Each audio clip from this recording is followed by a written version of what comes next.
Part 1, The Arrival of Elder Coleman. Hook 1 minute. In the quiet hills of southeastern Ohio, not far from the twisting Hocking River, there's a place most locals won't talk about, not in public, and never after dark.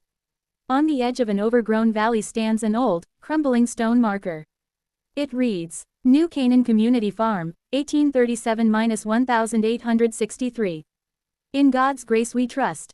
But that stone doesn't tell the whole story. It doesn't mention the 234 people who died there. It doesn't mention the whispers of strange voices heard in the windless nights. And it doesn't mention Elder Daniel Coleman, the man who claimed to speak for God, but served something far darker.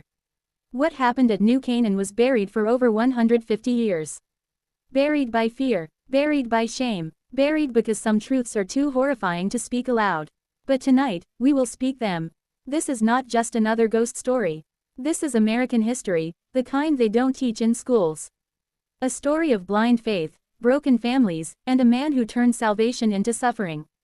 But before we begin, are you sure you want to hear the truth? Because once you enter New Canaan, you don't leave the same. Part 1. The Arrival, 29 minutes. The year was 1837. America was hungry, not just for land or gold, but for salvation. The Second Great Awakening was sweeping across the frontier. Preachers filled the towns, shouting of sin and fire and redemption. People were searching for purpose, for meaning, for something holy in a country still trying to define itself. In Athens County, Ohio, between the wild forests and muddy river trails, a stranger arrived. His name was Elder Daniel Coleman. He came with a wagon full of gold, a Bible worn at the edges, and a voice that could make men cry and women tremble. Tall, thin, with piercing blue eyes, Daniel Coleman spoke like a man who had stood at the gates of heaven and returned with a message. He said he came from Pennsylvania. He said corrupt churches had chased him out for preaching the truth. He said God had led him here, to start over, to build a holy place where true believers could live in peace. He bought 400 acres in a quiet, hidden valley.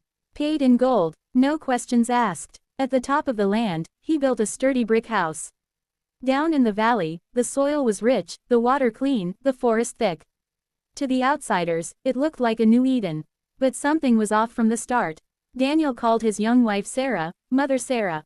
Their children, Joshua 16, Rebecca 14, and Ezra 12, didn't act like normal kids. They stood straight, didn't smile, and always watched. Like little shadows that followed their father's every move. Soon, Coleman began placing ads in newspapers across Ohio, Pennsylvania, and Virginia. They said, "Greater than, join the New Canaan Community Farm, where Christian families live in harmony with God's will. No money needed, no possessions, just faith, hard work, and obedience." People came, desperate people. The Hendersons came from a dying farm in Pennsylvania. The Millers lost everything in a fire. The Washingtons, Thompsons, and Prices followed. Each was met by Elder Coleman at the gates. Each was welcomed like long-lost family. Each was told, "This is the land of the Lord. Leave your past behind." And so they did. They built cabins. They farmed. They prayed. They worked from sunrise to nightfall. And for a while, it all seemed like the start of something beautiful. Families ate together in a big wooden hall. They studied the Bible each evening. They sang hymns. Elder Coleman worked beside them, dirt under his fingernails, smiling like a shepherd among sheep. But slowly, the light began to fade. First, the workdays got longer. Then, the food got smaller. Then came the punishments, harsh and public, for things like speaking out of turn, asking questions, or showing pride. Coleman told them, "Greater than, your flesh must weaken, so your spirit can rise. God tests those he loves. Suffering brings salvation." The first death came just 6 months in. Thomas Henderson, a father of 4, collapsed in the fields after working 16-hour days with nothing but thin soup and dry bread. Coleman said it was a blessing. "He has been called home," he declared. "He showed us the way through pain." Then came Mary Washington. She froze to death in her bed after her family's request for firewood was denied. Elder Coleman said she'd been spared the coming tribulations. By spring, 7 people had died. No funerals, just sermons. No questions, just obedience. The Coleman family, meanwhile, seemed untouched by the suffering. Their clothes were clean, their cabin was warm, they ate privately, and late at night, some said they heard laughter, clinking glasses, and music from the brick house, sounds that didn't match the life they preached. Then something happened that changed everything. A 14-year-old boy named Peter Miller was cleaning the root cellar beneath the main house when he found a hidden space. Inside were watches, jewelry, Bibles, and photographs, all belonging to the dead. These were keepsakes meant for grieving families, not treasure to be hoarded. When Peter tried to tell Elder Coleman, he was told he had impure thoughts and must undergo spiritual cleansing. That night, Peter disappeared. Coleman said he had run away from the Lord. But his mother found blood outside his cabin, and footprints leading toward the woods behind the Coleman house. She never saw her son again. Now, whispers were growing. Fear was building, but no one dared speak too loud. Because to doubt Coleman was to doubt God. And in New Canaan, that was a sin worse than death. Outro hook 30 seconds. In part 2, we'll uncover what really happened inside the brick house on the hill. And meet the outsider who dared to question the Colemans, and paid a terrible price. If you're still here, you're one of the few who can face the darkness. Subscribe for more, comment your state below, and remember, what happened in Ohio could have happened anywhere. This is only the beginning. If you've ever wondered how evil hides in plain sight, how a smiling face can mask a monster, or how a preacher can build a kingdom on the backs of the faithful, you're not alone. In the hills of Ohio, there once stood a community where faith was twisted into fear. Where hope was used as a weapon. Where people believed they were living in God's paradise, while slowly being led to slaughter. This is not a ghost story. It's worse. Because it's true. And tonight, the mask begins to slip. Part 2 to 29 minutes. As 1839 began, the new Canaan Community Farm had grown to over 200 members. But the smiles were gone. The prayers had become whispers. The people, tired, thin, haunted, moved like shadows under the control of one family. The Coleman family. For those trapped on that isolated land, life became a daily routine of backbreaking labor, hunger, and fear. Elder Daniel ruled with godlike authority. Mother Sarah controlled the women and children with a cruelty that was quiet but deadly. Joshua, now 17, ran the supplies and assigned work, always favoring those who praised him, punishing those who asked questions. Rebecca, beautiful but dangerous, worked as her father's secretary and silent enforcer. And Ezra, just 13, was already mimicking his family's cold brutality. The Coleman house had grown into a fortress, with new wings, locked doors, and a basement that no one entered without permission. They said it was for storing grain, but at night, the wind carried something else. Screams, muffled, faint, but very real. Each day started at 4 a.m., with Mother Sarah ringing a bell from her bedroom window. By 4:30, the entire community was at work. Men in the fields, women in the kitchens and laundry. Children, some as young as 8, forced to haul wood, carry water, or clean. At noon, they were allowed 30 minutes to eat. Watery soup, moldy bread, nothing more. But the worst came at night. Each evening, Coleman forced the entire community into the main hall for hours of spiritual instruction. He mixed Bible verses with his own twisted ideas. Confession was mandatory. People had to admit their sins out loud, sins they didn't commit, and beg forgiveness from Elder Coleman, as if he were God himself. And if you refused, if you doubted, you'd be reassigned, sent on missionary work to far-off places, or simply vanish in the night. The warning signs were clear. A private meeting with Coleman. A sudden change in work assignment. Your name brought up repeatedly during evening prayers. That meant you were next. Even the children were not spared. Those who showed potential were taken at age 5 and raised directly by the Colemans, trained to become future overseers. The rest, put to work until their small bodies gave out. Most didn't live past age 10. By 1845, New Canaan had become a machine of suffering, and a very profitable one.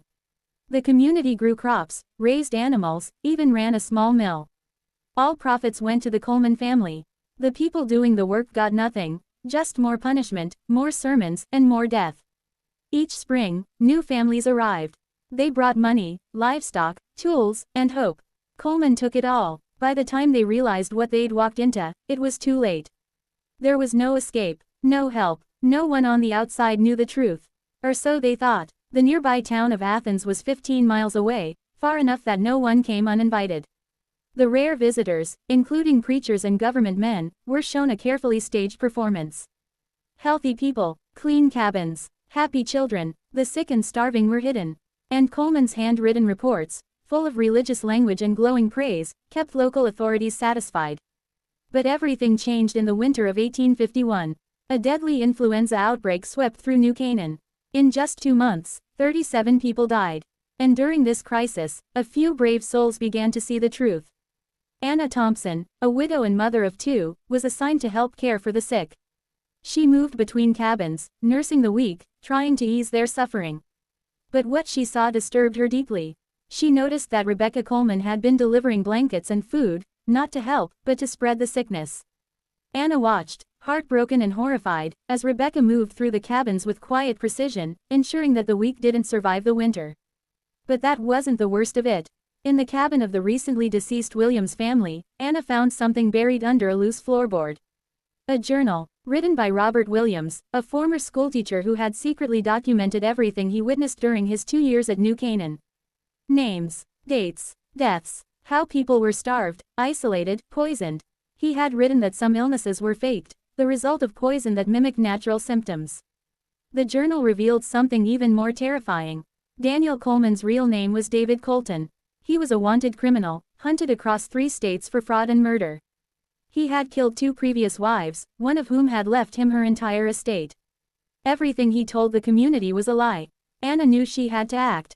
But she was being watched. Rebecca Coleman had seen her snooping.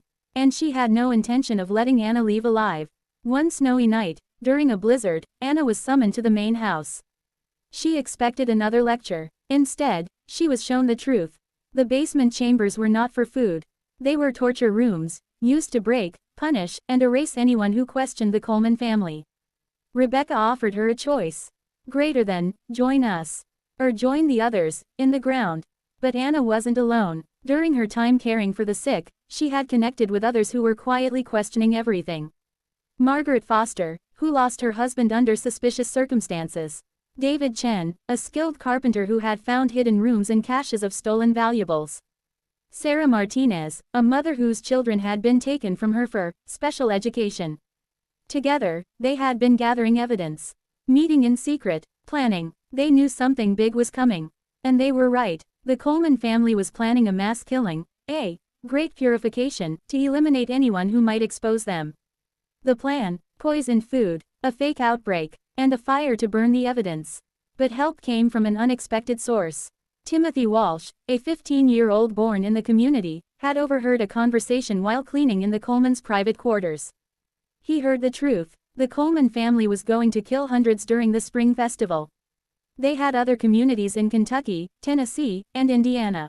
After the murders, they would abandon New Canaan and start over elsewhere. The conspirators had to move fast. David Chen used his carpentry skills to map out the property. He discovered that the basement chambers were also vaults, filled with gold, jewelry, and stolen belongings. The plan was simple but dangerous.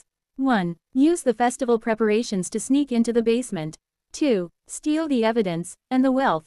3. Escape with as many people as possible. 4. Reach Athens. Expose everything. But the Colemans weren't stupid. Ezra, now 25 and fully corrupted, was growing paranoid. He suspected Anna, and when Margaret Foster's daughter disappeared, everyone knew.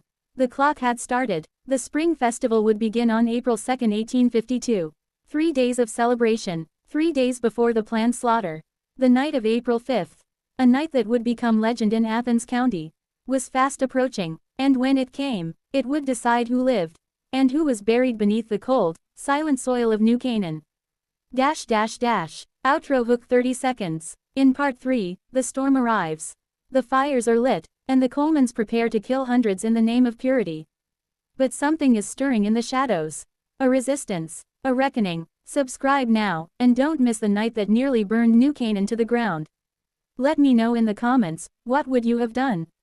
Run, resist, or stay silent, and survive. Part 3, the New Canaan Community Farm. Modified for American YouTube audience. Simple, engaging English 30 minutes. Studio microphone, engaging hook, opening voiceover style. Before we dive into tonight's chapter, let me ask you something. Have you ever trusted someone so deeply, so completely, that when they told you the sky was falling, you didn't even look up to check? You just believed. Now imagine giving up everything you own, your money, your land, your family history, to follow a man who promises salvation. Only to discover, too late, that salvation was never part of the plan. This is not just a story about one farm in Ohio. This is about how faith, when twisted by the wrong hands, can become a weapon. It's about the silence of forgotten valleys, the secrets buried under burned wood, and the voices that still echo through the trees when the wind hits just right. This is the true story of the new Canaan Community Farm. Part 3. If you're new here, make sure to subscribe and tell us in the comments, what state are you listening from? Because what happened in 1852 Ohio could have happened anywhere. Now, let's return to the night the mask came off. Headphone Part 3 begins. The Coleman family had been behaving strangely all week. Elder Daniel's usual fire and brimstone sermons had turned shaky and paranoid. His voice no longer boomed, it trembled. Mother Sarah was seen burning stacks of papers in the house's fireplace. Joshua and Rebecca, normally poised, walked like shadows, moving quickly through the community, whispering, watching. And Ezra Coleman, he was sharpening knives in the family's private workshop. His eyes glowed with a wild, manic light, as if he'd been waiting for this moment his whole life. The final feast of the spring festival was scheduled for that night. Elder Daniel promised the entire community that they'd experience a divine transformation. Anna Thompson and the other conspirators knew exactly what that meant. The food would be poisoned. The plan was to kill everyone, clean slate, no witnesses, and move the operation to another state. The only question now was, could they stop it in time? As the sun dipped behind the hills, the conspirators sprang into action. While most of the community filed into the main hall for the feast, Anna Thompson and David Chen snuck into the basement of the Coleman house. They had one mission: collect proof of the family's crimes and grab enough of their hoarded wealth to help fund their escape. Meanwhile, Margaret Foster and Sarah Martinez waited near the exits, prepared to get people out once the signal came. Nothing could have prepared Anna and David for what they found beneath the house. The basement was a museum of nightmares. Crates lined the walls, each filled with the stolen belongings of the dead. Wedding bands, children's toys, journals, photos, Bibles. In one corner sat an open iron safe stacked with gold coins, silverware, and jewelry, every last penny taken from the families who came seeking salvation. But deeper inside the basement was a small, candlelit room filled with something worse: books, records, files, meticulous documentation of every person who had ever stepped foot in New Canaan: names, ages, possessions, punishments, and deaths. And then, the darkest discovery yet. The Coleman family had been selling some of the children and young women into slavery. 60 names, 60 souls, disappeared, drugged and sold to buyers in the Deep South. Their families were told they had died of fever or accident. But the truth was far worse. Suddenly, metal groaned above them. Footsteps, a slam, a lock. They had been trapped. The Colemans knew. Upstairs, the feast had begun. Elder Coleman stood at the podium, delivering what he called the final sermon. A winding, bizarre speech about rebirth through sacrifice. He spoke of the purification of the flesh, and how the faithful must be tested to be found worthy. But something was off. People began to gag, sweat, tremble. The food tasted bitter, strange. Then, Timothy Walsh, the 15-year-old who had been secretly helping Anna's group, burst out from the kitchen. "They're poisoning us," he screamed. Rebecca put something in the food. Chaos. Joshua Coleman drew a rifle from behind the podium and fired into the ceiling. Ezra barred the main exit. Mother Sarah moved through the crowd with a knife, slicing down anyone who tried to escape. But they underestimated the people they'd broken. Margaret and Sarah flung open the side doors, pulling people out into the night. The weak carried the weaker. Wounded men fought back with table legs and fists. Screams, gunshots, and fire ripped through the hall. The Coleman empire was crumbling. Back in the basement, Anna and David searched frantically for a way out. They found it, a coal chute, narrow and rusted, but open to the outside. They climbed out into the cold night just as the main hall exploded in flames. The Coleman family had set it ablaze, hoping to destroy every trace of what they'd done. But they were too late. The survivors were already fleeing, screaming, crying, some half dead, but alive. Alive enough to tell the truth. Sunrise the morning after, April 6, 1852. By dawn, the fire had drawn attention from neighboring farms and local authorities. The new Canaan Community Farm was gone. Of nearly 400 residents, only 87 survived the night. The rest, killed by poison, fire, or bullets, or died crawling through the freezing woods trying to escape. The Coleman family's end was as horrific as their crimes. Daniel Coleman was found dead in his office, his body beaten and his eyes gouged out. Sarah Coleman died clutching a bag of gold, her body fused to melted coins in the fire. Joshua Coleman tried to flee on horseback but was captured. He was hanged after a public trial. Rebecca Coleman was found badly burned but alive. She confessed everything before dying in a hospital 3 weeks later. Only Ezra Coleman escaped, vanished into the woods. Some say he died. Others claim he was seen in other towns, hiding in plain sight. Waiting. Scroll, aftermath and legacy. The files that Anna found revealed the horrifying scale. Over 800 people across several states, killed, stolen from, or sold. The farm had been just one node in a network of religious fraud, labor trafficking, and murder that spanned the American frontier. Authorities were humiliated. Survivors were scattered. Most changed their names. The land was abandoned. The remaining structures were torn down.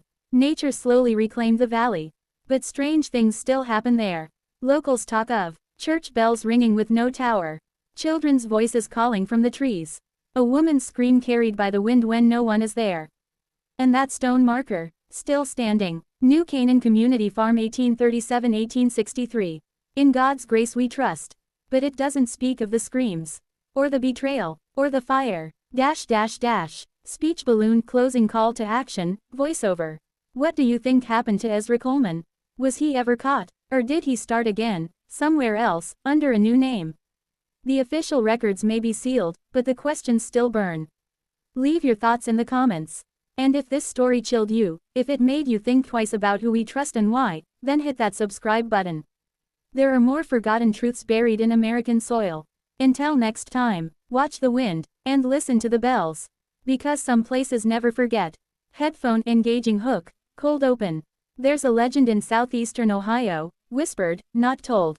They say that in the dead of winter, when the sky hangs low and the Hocking River turns to glass, you might see a figure walking along the old stone trail where the New Canaan community once stood.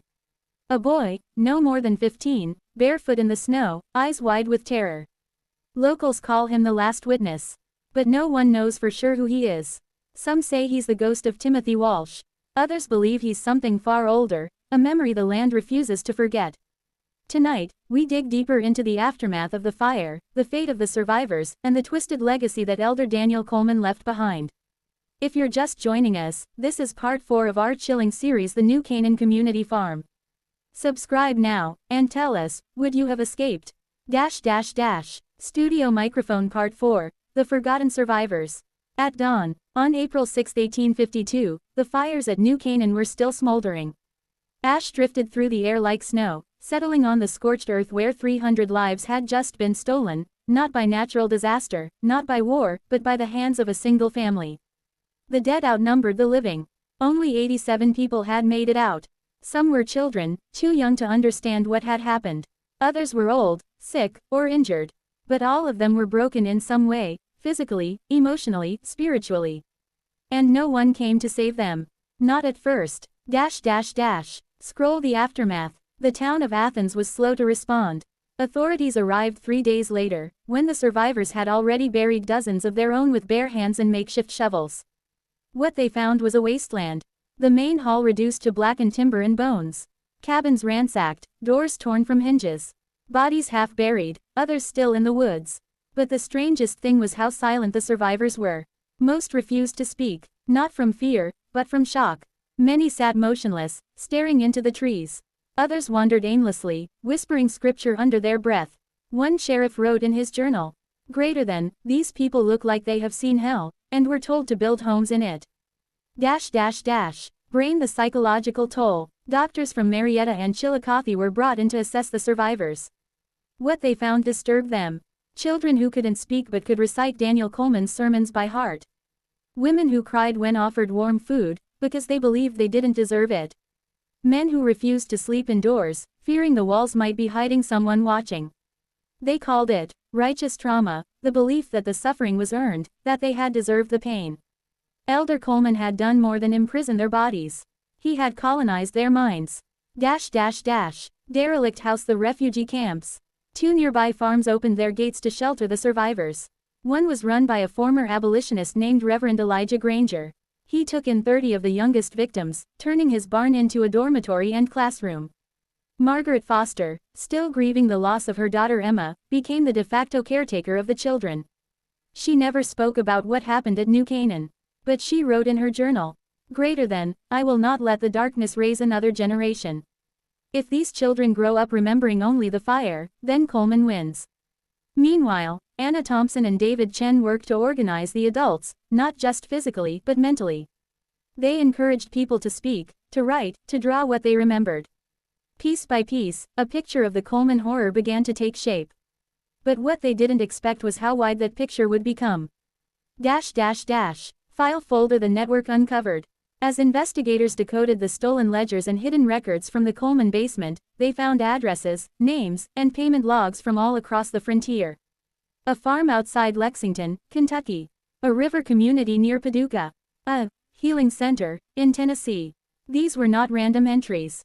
They were other communities, each built like New Canaan. Each operated under false names and false promises. Anna realized something chilling. Greater than, we weren't the only ones. We were just the ones who lived long enough to scream. And those screams began to spread. Newspaper media frenzy and denial. By June 1852, word had reached Columbus, then Cincinnati, and eventually Washington, D.C. Newspapers called it the Prophet's Farm Massacre. But political leaders were hesitant to act. Religious freedom was a hot-button issue.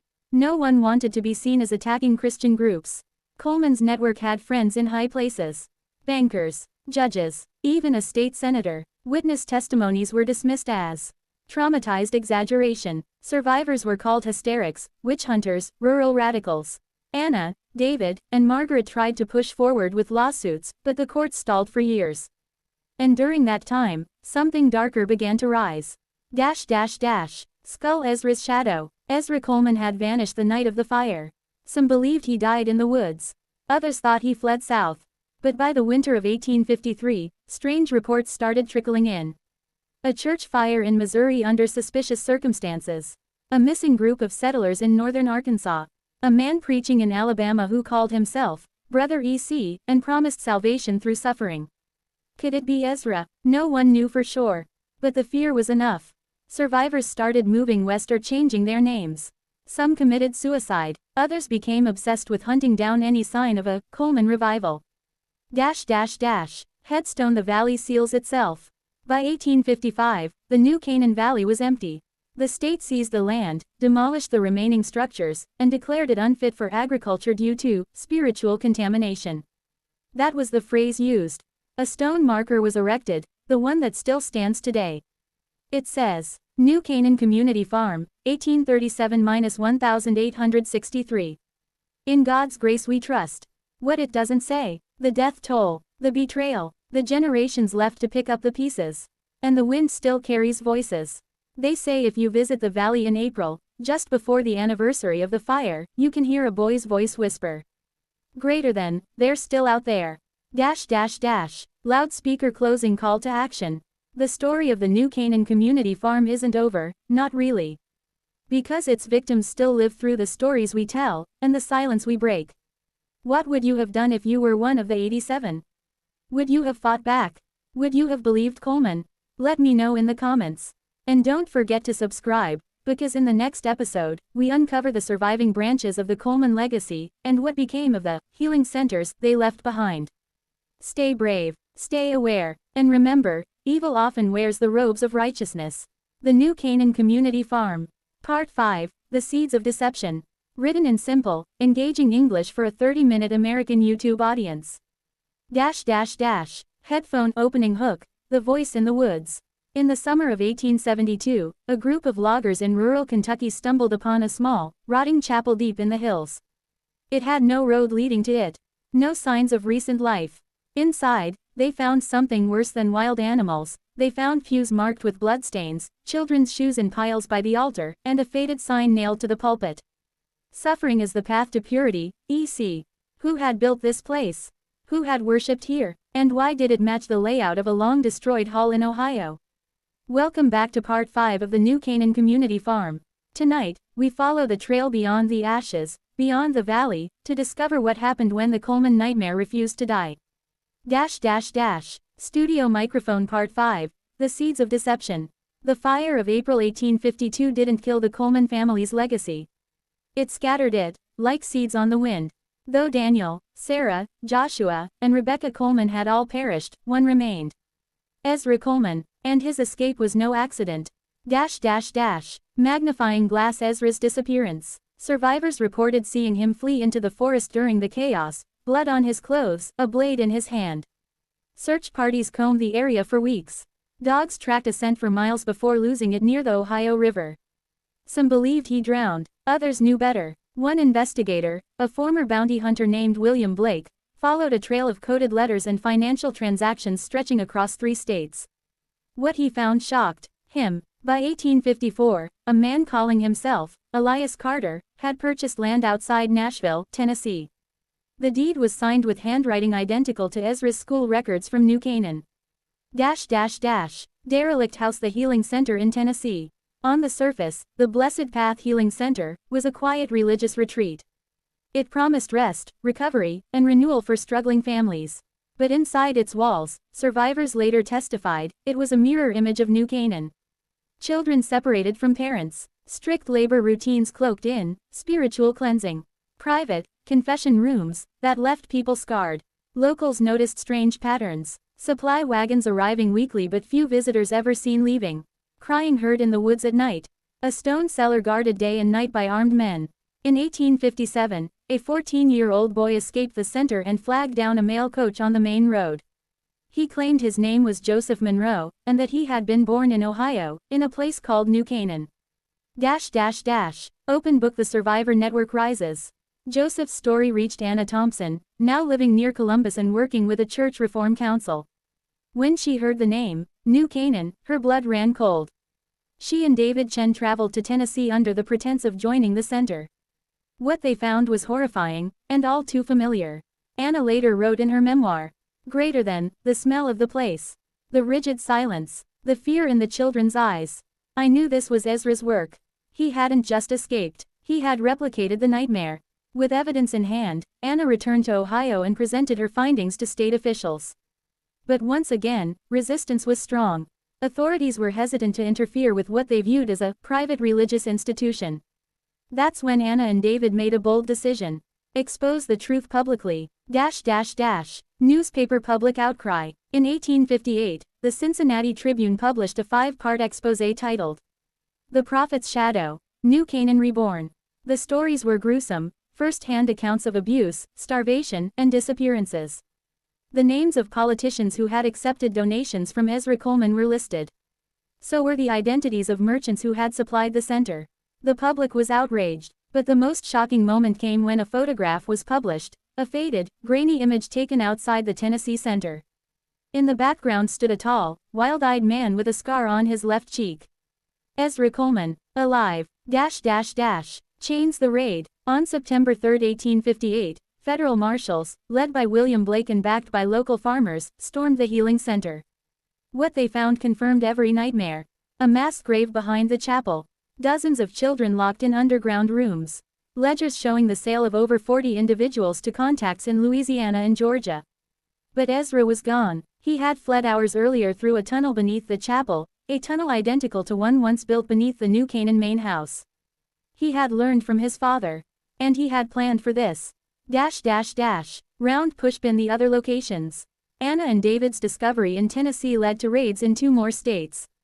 1. Lexington, Kentucky. The Path of the Redeemed. A small farmhouse compound where survivors were kept drugged, disguised as a medical revival center. Shut down in 1860. 2. Crawford County, Indiana. Hillside Temple. A remote camp in the forest run by a woman calling herself Sister Ruth. Later confirmed to be Ruth Ellis, a former New Canaan follower and Coleman loyalist. Ezra had passed through weeks before. The pattern was clear. Ezra Coleman was not just surviving. He was recruiting. Busts in silhouette. The loyalists. From recovered letters, investigators discovered Ezra had established a network of Coleman loyalists, survivors of New Canaan who still believed in the doctrine of purification. Some were true believers. Others were too damaged to know better. They referred to him not as Ezra, but as the Flamebearer, a messianic figure they believed would return to complete his father's work. Package the disappearance of evidence. In 1861, as the Civil War consumed the nation, records related to New Canaan and its branches mysteriously vanished from court archives in Ohio, Tennessee, and Kentucky. Someone was burying the story. Anna Thompson believed it was a final effort to erase the Coleman legacy from public consciousness, just as Ezra may have intended. But she refused to let that happen. Book the Red Journal. Before her death in 1883, Anna compiled her personal journals, testimonies, and recovered letters into a single manuscript. She titled it, The Gospel of Pain, A Survivor's Truth. It was never published, but in 1922, her great-granddaughter donated the manuscript to the Ohio Historical Society. It sat unread for decades until a historian researching lost religious communes rediscovered it in the 1990s. That's how we know what we know today.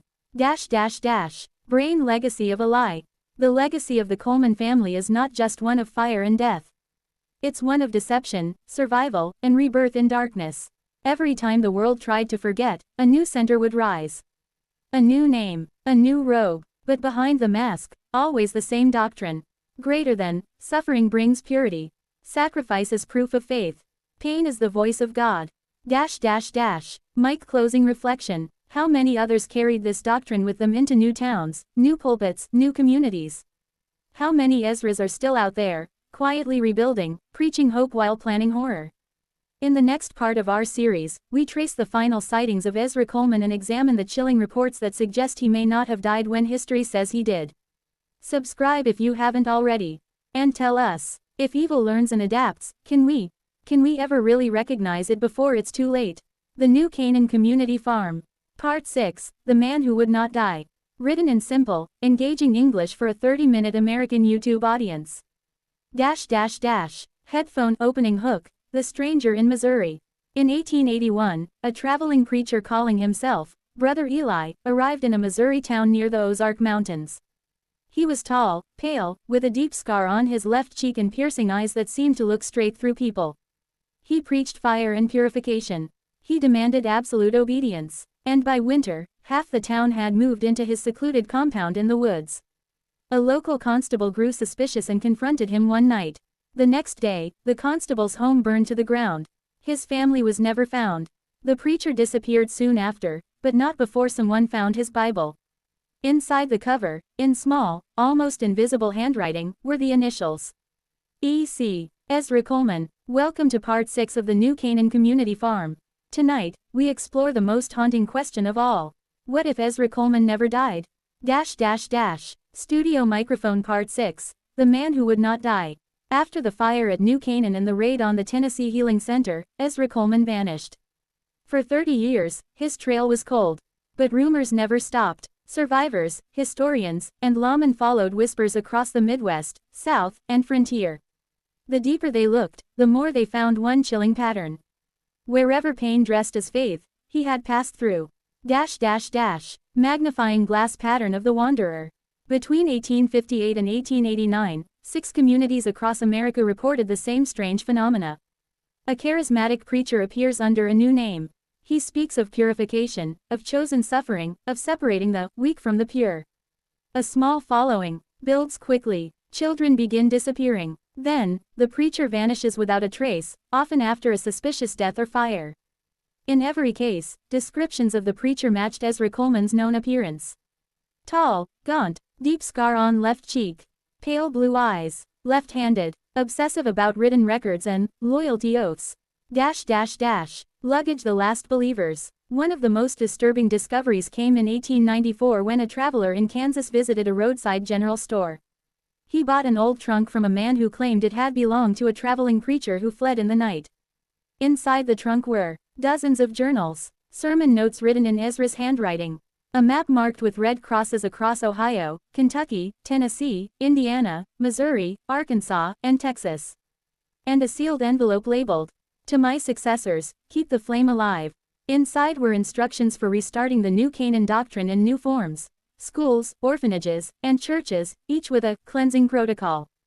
Ezra hadn't just survived, he had been training others. Videotape testimony from the shadow. In 1911, an 82-year-old woman named Clara Monroe gave a sworn affidavit to a journalist writing a book on American cults. She claimed that in 1869, her family joined a small commune in western Arkansas. The leader was known only as Father Ellis. He was kind at first, loving, in fact.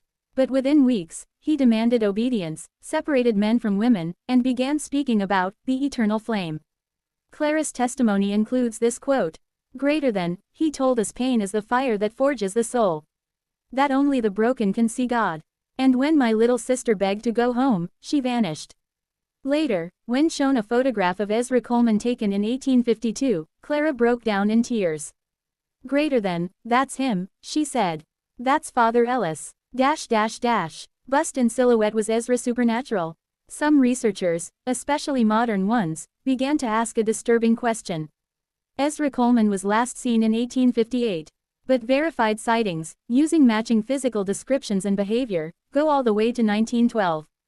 That would make him at least 83 years old, not impossible, but for a man constantly on the run and involved in violent situations.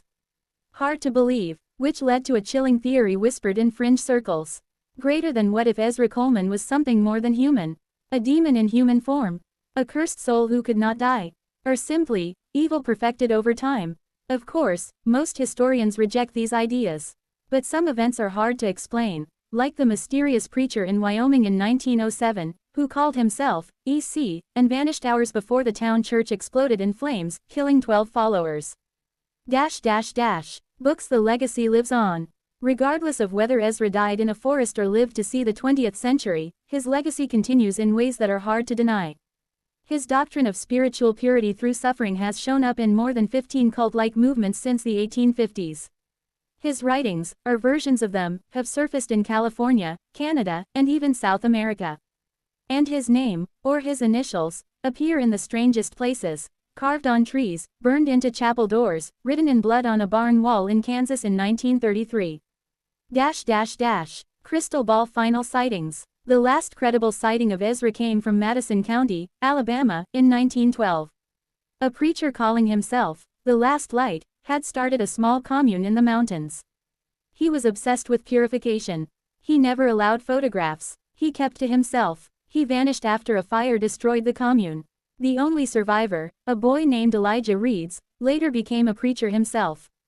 Before his death in 1971, Elijah told a journalist. Greater than, the man was old, but he moved like a shadow. He said he had seen God. But the way he said it, it chilled me to the bone. I don't think he meant heaven's God. Brain reflection, the monster we cannot bury. What if Ezra Coleman never died because his ideas never died? What if the real terror isn't a man who lives forever, but a belief that keeps finding new bodies, new voices, new pulpits? The doctrine of New Canaan wasn't just one family's madness. It was a virus of the mind, one that preys on fear, on obedience, and on the need to belong. It begins with a promise of healing. It ends in chains, poison, and fire. Mike. Closing message. So we ask again, did Ezra Coleman survive? Or did something far worse happen? Did he inspire a movement that still walks among us, in places we least expect? In our next part, we dig into the sealed court records, the hidden testimonies, and the strange modern cases that match the Coleman blueprint, too closely to be coincidence. If you found this story chilling, haunting, and disturbingly relevant, make sure to subscribe and share your thoughts below. And always remember, not every monster dies in the fire.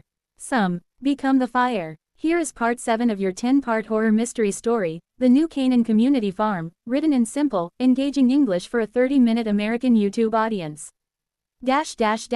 Opening hook. 1 minute. In every town, there's a story people refuse to speak aloud. In Athens County, Ohio, that story is the New Canaan Community Farm. The fires of 1852 may have burned the buildings to ash, but they didn't destroy the truth. And they certainly didn't erase the evil. Some say the land is cursed. Others say it still belongs to the spirits of the hundreds who were betrayed there. But there's another layer to this nightmare, one that never made it into the court records. A truth buried beneath fear, guilt, and government silence. If you've made it this far, you're not like most. You're part of the few willing to face what history tried to hide.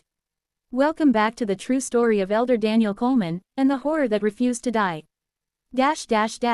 Part 7, Ashes Don't Lie. The fire had ended. The Coleman reign was over. At least, that's what everyone told themselves. But for the 87 survivors, the nightmare didn't end with the fire. In the months following the massacre, the survivors were scattered. Some moved to nearby towns under new names. Others traveled as far as Illinois and Missouri, seeking a fresh start. Anna Thompson had become the central witness in the state's case against the Coleman family. Her journal, the records she retrieved from the basement, and her personal testimony helped reveal the full scope of what had occurred at New Canaan. But there was a problem. Too many details were missing. Too many bodies were unaccounted for. Too many questions had no answer. And one man, Ezra Coleman, was still missing. A new investigation. By August 1852, a special task force was formed in Ohio to investigate what officials were calling the New Canaan conspiracy. It included members from the Ohio State Militia, federal marshals, and even Pinkerton agents.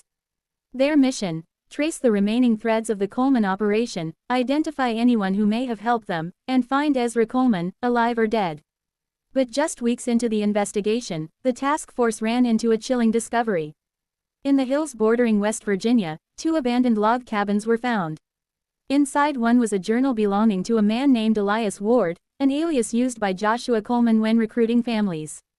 The journal revealed a hidden branch of the New Canaan operation, a smaller community that had broken off in 1848, housing just 20 people. All were presumed dead. The cabins were empty, but bloodstains remained on the walls. Bones were found in a shallow grave behind the buildings. The massacre hadn't started with the fire in April 1852. It had been happening, quietly and methodically, for years. The survivors struggled to heal. Meanwhile, back in Athens County, the survivors faced their own battles. Timothy Walsh, the brave boy who raised the first alarm during the poisoning, now lived with Margaret Foster and Sarah Martinez in a makeshift shelter outside of town. He had nightmares almost every night. He would wake up screaming about the sound of bells, the smell of burning flesh, and the voice of Elder Coleman whispering verses from the Book of Revelation. Anna Thompson stayed in Cincinnati, helping authorities sort through the Coleman family records. But she noticed something disturbing. Some names, dozens of them, were missing from the list of deaths. Whole families that had arrived in 1841, 1845, and 1847 were never mentioned again. No graves, no records of departure, no cause of death. It was as if they had vanished. And then came a letter. The letter from Indiana. It arrived in November, addressed to Anna, postmarked from Jeffersonville, Indiana. It read, "Greater than, dear Miss Thompson. I knew a man named David Colton. He went by Daniel Coleman in Ohio. He is not dead. I saw him 2 weeks ago outside Corydon. He was using the name Elijah Crane. He has started again. I do not know who else to trust. But you must act. A friend." Anna's hands trembled as she read it again and again. Could it be true? Was Daniel Coleman still alive? The reports had said he died during the uprising, beaten and left in his office. But his body had been badly burned. Identification had come only through clothing and a silver cross he always wore. Had someone else died in his place? Hunted by the past, Anna took the letter to the authorities. They were skeptical. They said it was probably a prank, maybe even a hoax to stir up public interest. But Anna knew better. She had seen what Coleman was capable of. She knew that if he had survived, he would try again. And she wasn't the only one who believed it. Margaret Foster had reported seeing a tall man with piercing blue eyes watching her from the edge of the forest. When she called out, he vanished into the trees. Sarah Martinez found strange symbols carved into the trees near their new home, symbols identical to those once burned into the altar of the New Canaan Prayer Hall. And Timothy Walsh began speaking in riddles, quoting Coleman's sermons word for word, even the parts he couldn't have possibly remembered. "God's judgment comes in fire," he whispered one night. "But his messengers walk in the smoke. A ghost or something worse." The land where New Canaan once stood had become overgrown. No one dared build on it. But one surveyor, hired by the state to map the region, claimed to have found something terrifying. Deep in the woods, past the ruins of the main house, he stumbled upon a cellar door. It was iron, sealed, chained shut from the outside. When he leaned in close, he heard what he described as greater than, the sound of a woman crying, and a man praying in a voice that didn't sound quite human. He ran, quit the job that same week. The state dismissed his report as hysteria brought on by local superstition. But Anna wasn't so sure. Because when she returned to the records that winter, she found a single name she had never seen before.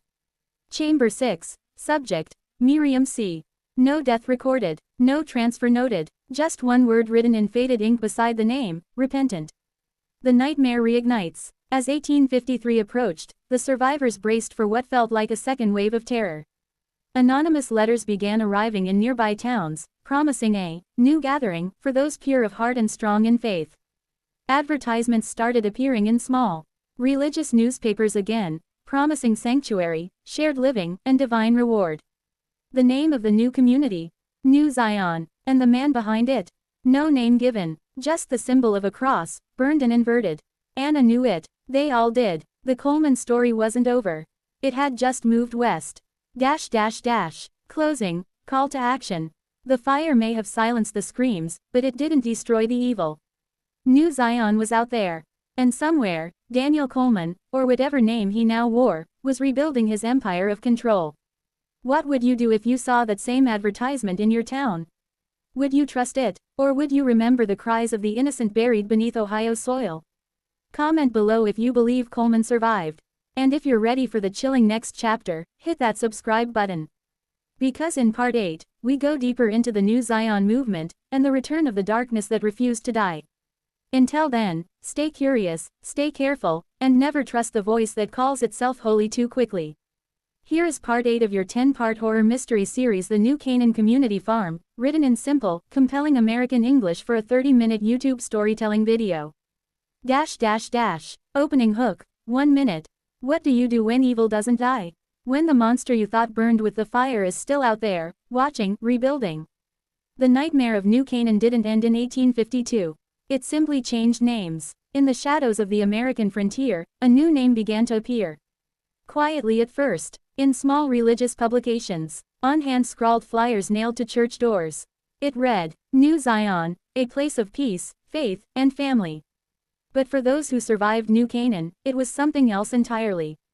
It was a warning, because they knew who had written those words. Even if he never signed his name. Welcome to Part 8 of the New Canaan Community Farm. The story continues, and this time, it's personal. Part 8, New Zion. The year was 1853. 1 year after the fire. The survivors of New Canaan were scattered, broken, and still living in fear. But something was changing. Across the Ohio River, in the thick woods of southern Indiana, families began disappearing. At first, no one noticed. A widowed mother and her 2 sons never arrived at their relatives' farm near Louisville. A preacher from Cincinnati abandoned his congregation overnight. A group of German immigrants who had ridden to family back home from Indiana were never heard from again. When newspapers began reporting the disappearances, they labeled them frontier misfortunes. Wild animals, river accidents, bandits. But Anna Thompson knew better. Because she had seen one of the flyers. And at the bottom, printed in faint ink, was the same inverted cross she had found in the records beneath New Canaan. It was happening again, the search for New Zion. Anna traveled alone to Jeffersonville, Indiana, posing as a schoolteacher seeking a new life. What she found chilled her to the bone. In a wooded valley outside town, hidden from view by thick trees and a winding dirt road, stood a new compound. Freshly painted cabins, a central meeting hall, children playing in the field, and a man preaching in front of them with fire in his voice and conviction in his stare. He wore a beard now. His hair was dyed darker. His clothes were plain, but Anna would have recognized him anywhere. Daniel Coleman was alive, calling himself Prophet Elijah Crane. A familiar pattern. The setup was identical. A gated compound. A spiritual economy, where members surrendered their money and possessions in exchange for community protection. Strict rules. Punishments for disobedience. And at the center of it all, Daniel Coleman, now Elijah, preaching salvation through submission. Anna stayed in a nearby town, documenting everything. She wasn't alone. David Chen had joined her after leaving Ohio, and Margaret Foster provided her with names and sightings from other towns. Sarah Martinez had tracked one of the New Zion recruiters to Tennessee, where similar flyers had been found near a rural church. But what scared them most were the children. Children without names. New Zion had dozens of children. But when Anna asked around town, no one could say who they were. The older ones worked in the fields. The younger ones followed a strict school program. None were allowed to speak to outsiders. And the records, just like at New Canaan, were vague. No surnames. No parents listed. Just initials and duties. Anna tried to alert the authorities in Jeffersonville. She was told, We've had no complaints. That group keeps to themselves. It's a religious matter. It was happening all over again. Inside the compound, in October of 1853, Anna risked everything. With forged papers and a new identity, she joined New Zion under the name Clara Morgan. She was accepted with open arms. Prophet Elijah welcomed her personally, smiled with that same charming ease that had lured hundreds to New Canaan. Anna played the role of the obedient newcomer, all while secretly documenting her experience in a hidden journal. And what she uncovered in the following weeks proved that Coleman's methods had grown even darker. A new doctrine. The spiritual teachings at New Zion were more aggressive. Members were told that the outside world was poisoned, and only those who surrendered completely could be saved. Children were separated from their parents within the first week. Night services were mandatory and often lasted until dawn. Those who disobeyed disappeared. Anna noticed a new building at the edge of the compound, tall, windowless, with thick metal doors. Locals called it the sanctuary. But from within, Anna heard screams. She also discovered that New Zion was not alone. Coleman had started training missionaries, young men and women who were sent to neighboring towns with the goal of starting similar communities. It wasn't just a cult anymore. It was a network, the mission to expose the truth. Anna sent coded letters to David Chen, who had rented a room in town under a false name. Together with Margaret Foster, they began mapping the reach of the New Zion movement. 5 satellite locations in Kentucky, 2 in Missouri, 1 rumored to be starting in Illinois. The movement had grown beyond Coleman himself. But Anna knew the man at the center still controlled everything. One night, she was summoned to Coleman's private quarters. He greeted her with warmth, but something in his eyes told her he knew. He poured her tea, smiled, and said, "You remind me of someone I once knew. A woman who thought she could save the world. But she forgot, not everyone wants to be saved." Anna barely slept that night. She knew time was running out. The final warning. Anna smuggled one last letter to David, urging him to contact federal authorities. Then she vanished. No one in New Zion remembered her name weeks later. Her cabin was cleaned out. Her records burned. It was as if she had never existed. David and Margaret feared the worst. But a month later, on Christmas Eve, a package arrived at David's room. Inside was Anna's hidden journal. A silver cross. And a single note. "The fire didn't kill him. But the truth will. Closing. Call to action." New Zion was more than a name. It was a mask, one that evil wore to hide in plain sight. And now it had spread. Anna Thompson's disappearance marked the beginning of a new chapter, one even darker than the first. In Part 9, we reveal what happened to the children of New Zion, and the horrifying ritual that Daniel Coleman believed would make him a god among men. If you believe this story needs to be heard, share it. Subscribe for more forgotten chapters of America's hidden history. Because some nightmares don't end. They evolve, and they wait for us to forget. Here is Part 9 of your 10-part horror mystery series, The New Canaan Community Farm, written in simple, powerful American English for a 30-minute YouTube storytelling video. Opening hook 1 minute. They called it the sanctification. A ceremony whispered about behind locked doors, where the pure were chosen, and the rest were cleansed. It happened in secret, but those who survived said the screams never stopped. New Zion was never just a spiritual community. It was a machine, designed to break bodies, erase identities, and turn children into instruments of something far more terrifying than religion. And at the heart of it all, Daniel Coleman, now calling himself Prophet Elijah Crane, believed he was building a kingdom that would outlast death itself. This is Part 9 of the New Canaan Community Farm. The fire was only the beginning. Part 9, The Sanctification. By the spring of 1854, the town of Jeffersonville, Indiana had grown used to the strange group in the woods. They never caused trouble. They paid their bills. They traded goods once a week at the market. But the people who went in, never came out. The children of New Zion. Most of the community's members were under 18. Dozens of children, most brought there by desperate families or recruited from orphan homes and immigrant shelters, now worked the fields, cleaned the buildings, and memorized the Book of Purification, a scripture written entirely by Daniel Coleman himself. Coleman had divided the children into orders. The Order of Obedience, boys and girls aged 5 to 10, tasked with cleaning, harvesting, and silent meditation. The Order of Service, children aged 11 to 15, trained in cooking, writing, and surveillance. The Order of Fire 16 and up, tasked with guarding the sanctuary, enforcing rules, and executing punishments. The most obedient were promised a place in the sanctification, a ritual said to elevate them into eternal protectors of the light. But Anna Thompson's hidden journal, smuggled out before her disappearance, painted a much darker picture. The ritual, according to Anna, the sanctification was a cleansing. Children were stripped of their names, their family ties, their memories, forced into isolation, fasting, and violent confession sessions. Once broken, they were brought into the sanctuary, where Coleman himself would declare them reborn. Some came out, most didn't, and those who did, were never the same. Their eyes blank, their voices flat, they followed orders without question. One survivor, a boy named Caleb, who escaped in 1857, described what happened inside. Greater than, they put us in a white room. No windows, no sound, just scripture played over and over. You couldn't sleep, couldn't think. Then he came, the prophet. He said, "You are no longer who you were. You are mine now." Caleb's story was dismissed by local authorities. Too wild, too strange. But David Chen, Margaret Foster, and Sarah Martinez believed every word. Because they had seen what Coleman was capable of. The network expands. By 1855, New Zion had spawned 2 confirmed sister communities. The Garden of Truth in rural Kentucky, Mount Light in southern Illinois, each led by one of Coleman's followers, including his youngest son Ezra, who had escaped the fire in Ohio and reappeared under the name Brother Elijah II. The communities shared the same structure. Total isolation, seized property, obedience through ritual, and in each, children were being prepared for sanctification. But no one could prove it, until a letter arrived at the home of Sarah Martinez. The testimony of Clara. It was signed only, Clara, but they knew who had written it.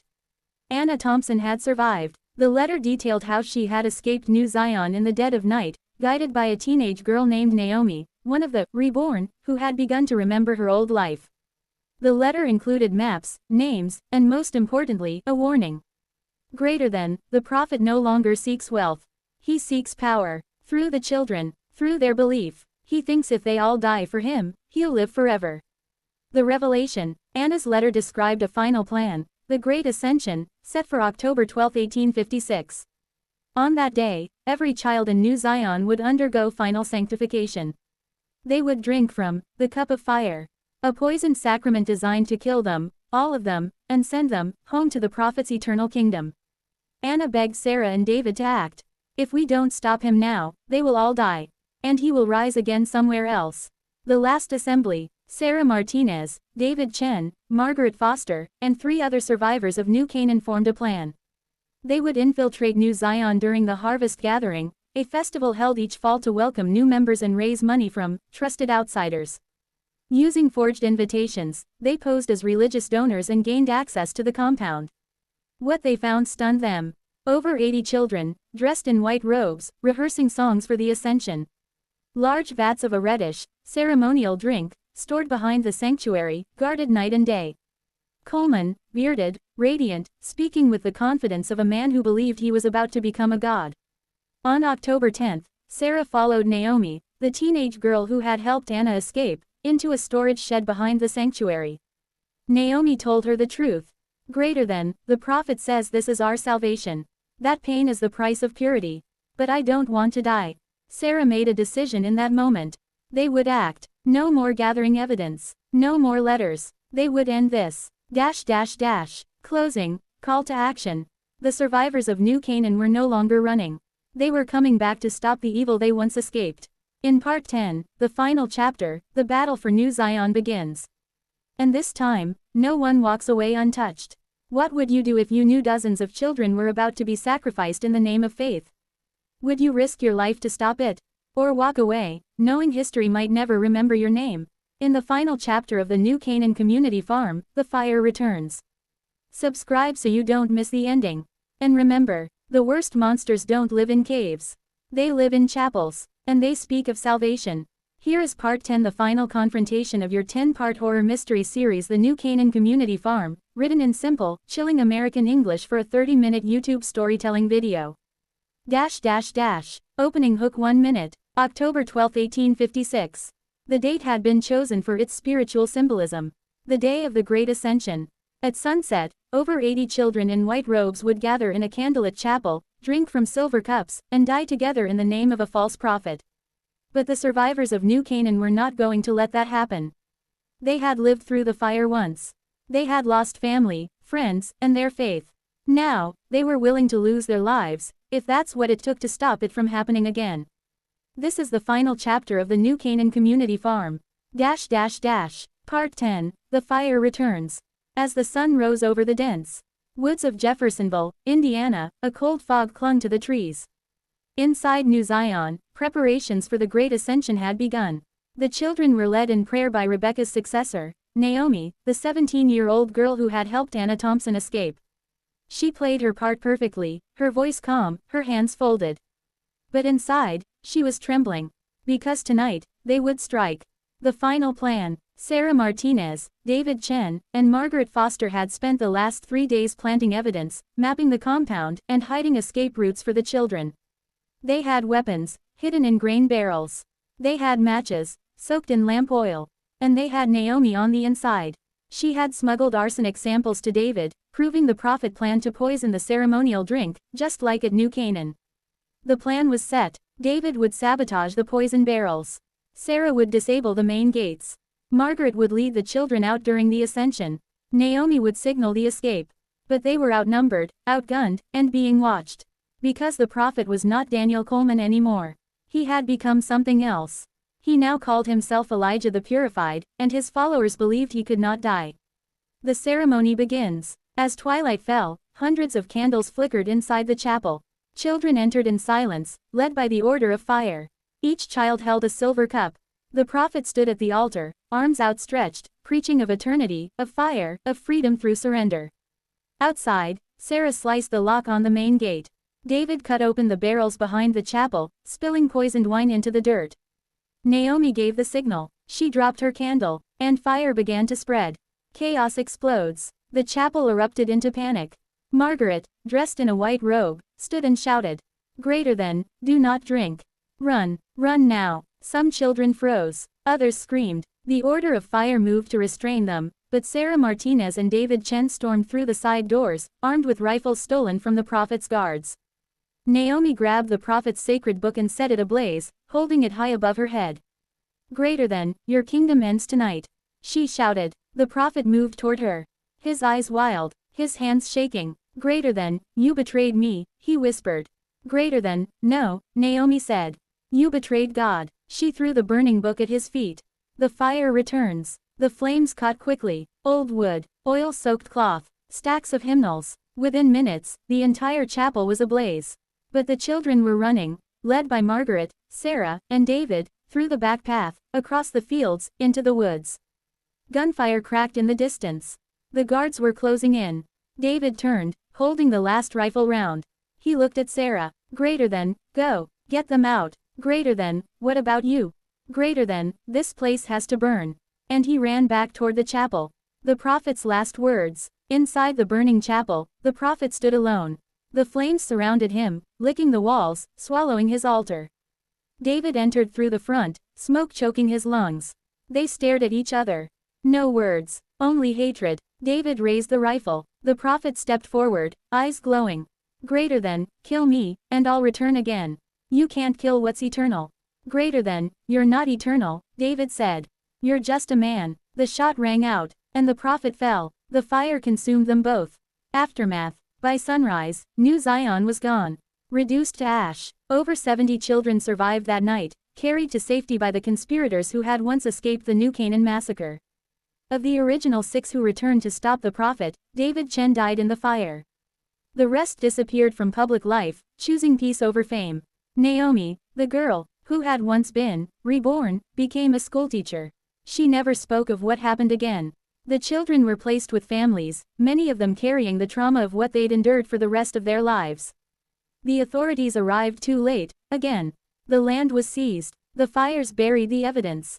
And the story was never prosecuted in court. But this time, the survivors spoke up. They gave statements, published letters, wrote books, and made sure the world never forgot. Closing, final reflection. What happened at the New Canaan Community Farm in New Zion was not just a tale of horror. It was a warning, a reminder that evil doesn't always look like a monster. Sometimes, it wears robes, preaches love, and waits patiently until you're too broken to resist. The Coleman family is gone. Their names wiped from most records. Their victims buried beneath time and silence. But if you ever pass through Athens County, Ohio, or Jeffersonville, Indiana, you may hear the wind carry the sound of bells that no longer exist. Children whispering prayers they were forced to learn. And a voice, soft and low, saying, "Greater than, drink, and be free." Let that chill you. Because evil doesn't die. It waits. And sometimes, it returns. Thank you for watching this series. If it moved you, haunted you, or opened your eyes, please subscribe for more stories pulled from America's darkest past. Until next time, stay safe. And question everything.